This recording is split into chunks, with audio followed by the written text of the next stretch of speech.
સાદા વ્યાજના કયા દરે 8 વર્ષમાં પૈસા 3 ગણા થઈ જાય? એકદમ સિમ્પલ વસ્તુ છે. જો 3 ગણા થવા એટલે કે માની લો 1 રૂપિયો હોય એ 3 રૂપિયા થઈ જાય તો સિમ્પલ ઇન્ટરેસ્ટ 2 રૂપિયા હોય. બોલો હા કે ના? એનો મતલબ સિમ્પલ ઇન્ટરેસ્ટ બરોબર શું થાય? Rate person into N.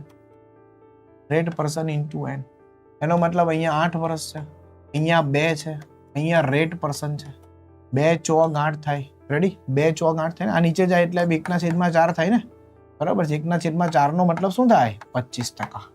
Answer is equal to 25%.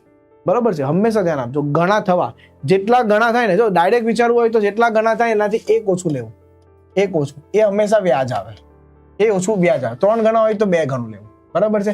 2 ગણું લેવું એટલે સિમ્પલ ડાયરેક્ટ આવી રીતે, જો શોર્ટકટ આવી રીતે, હંમેશા આવી રીતે, આવી રીતે. 1 ઓછું એટલે કે 2/8.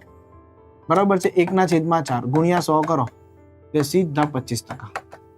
હવે કાલો છે ને તમને અહીંયા 4 ગણા આપી દે તો 3 ગણા લેવા. માની લો કે તમને અહીંયા આપી દે કે 8 વર્ષે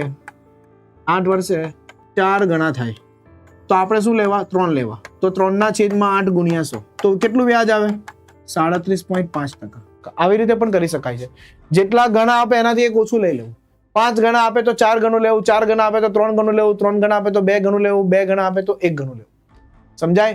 અને જેટલા વર્ષો હોય એનાથી ભાગી દો એટલે સીધા રેટ ઓફ ઇન્ટરેસ્ટ મળી જશે.